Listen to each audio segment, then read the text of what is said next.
It serves to focus the debate on the universal aspirations contained in the concept of human dignity. It provides a moral architecture of this charter with a series of blueprints. Finally, so this writer says, sorry, while I have strong convictions about the relationship between the supremacy of God and human dignity and the obligations which ought to be imposed on the state by virtue of the charter, it is important to reiterate that such an interpretive conclusions require a leap of faith. The blueprint is not complete or waiting to be uncovered. Rather, it is a collective work or a collaborative work in progress. My advocacy for a rejuvenated role for the supremacy of God in constitutional jurisprudence does not depend on a court adopting my version of its content. Rather, my position depends on the court's acknowledging that all interpretive conclusions regarding the content and meaning of the Charter require a leap of faith. Such leaps of faith require justification and can only be sustained if, in the long run, by social consensus. The difference is that while I am prepared to support my leap of faith with reason, derived from a normative conviction based on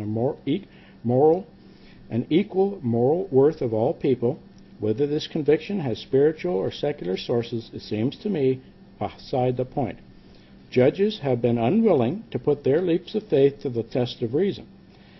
What I contended in this issue is that until they do, the purposes of human dignity will remain unrevealed, and the edifice of the Charter, the Canadian Charter, will remain a facade, a fake, a fraud to confuse and confound everybody when they're listening to new laws and legislation and how they're to be enacted and how they used to be enacted, but now they're going to enact the exact same statute in a totally different way according to the circumstances of the day.